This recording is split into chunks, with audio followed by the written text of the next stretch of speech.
ओम नमः शिवाय। नर्मदेश्वर शिवलिंग की महिमा। जैसा कि आप सभी जानते हैं कि शिवलिंग साक्षात भगवान भोलेनाथ का स्वरूप है, जिसकी महिमा का वर्णन पुराणों में भी मिलता है, जिसकी महिमा अनंत है क्योंकि भगवान भोलेनाथ देव के देव महादेव हैं, जिनका ना कोई आदि है ना कोई अंत है। आप जब भी शिव पूजा करते हैं तो उसमें शिवलिंग का होना आवश्यक है, क्योंकि शिव पूजा शिवलिंग के बिना अधूरी मानी जाती है। भगवान भोलेनाथ को जल्दी प्रसन्न होने वाले देवता माने जाते हैं, क्योंकि भोलेनाथ अविनाशी और निराकार पर ब्रह्मा है, जिनकी पूजा बहुत ही सरल और आसान होती है। संपूर्ण ब्रह्मांड की शक्ति शिवलिंग से निकलती है, पुनः इसी में समाहित हो जाती है। इसलिए नर्मदा नदी के शिवलिंग को चमत्कारी गुणों वाला, भक्तों की इच्छाओं को पूरा करने में उत्कृष्ट कहा जाता है और इस शिवलिंग की पूजा करना अत्यंत पुण्यदायी है। इन्हें प्राण प्रतिष्ठा की आवश्यकता नहीं होती है। यह स्वयंभू शिवलिंग है। कई शिवलिंगों की पूजा से जो फल प्राप्त होता है उससे 100 गुना अधिक मिट्टी से बने शिवलिंग के पूजन से होता है, और हजारों मिट्टी के शिवलिंग के पूजन का जो फल होता है उससे 100 गुना अधिक फल नर्मदेश्वर शिवलिंग की पूजा से मिलता है। घर गृहस्थी वाले लोगों को 5 देवताओं की पूजा करनी चाहिए, जिसमें शिव की पूजा का महत्व भी बताया गया है। गृहस्थ जीवन को सुखमय बनने के लिए नर्मदेश्वर शिवलिंग अत्यंत शुभ फलदायक है।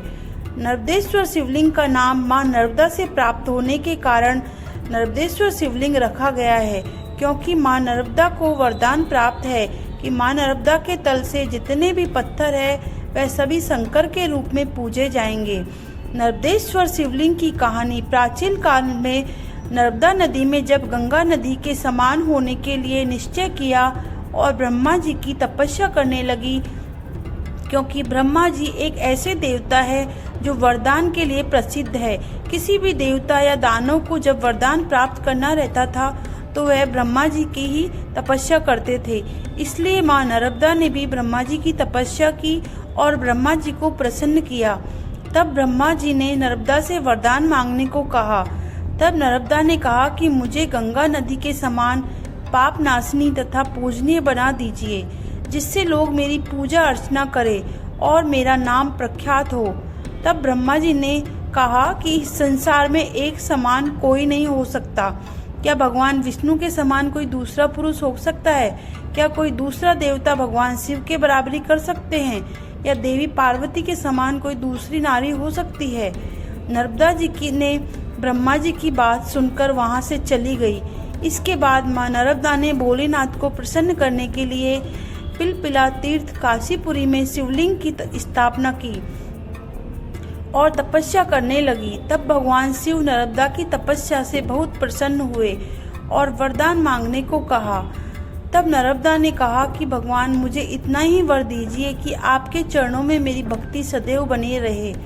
नर्मदा की बात सुनकर भगवान शिव शंकर बहुत प्रसन्न हुए और कहा कि हे नर्मदे, तुम्हारे तल पर जितने भी कंकर है वह सभी शंकर हो जाएंगे और तुम्हारे दर्शन मात्र से संपूर्ण पापों का नाश हो जाएगा। इतना कहकर भगवान शंकर उस लिंग में सदा के लिए लीन हो गए। मां नर्मदा ने भी इतने वरदान और पवित्रता पाकर बहुत प्रसन्न हुई।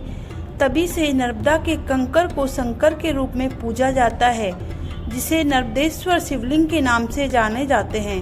ओम नमः शिवाय। हर हर महादेव।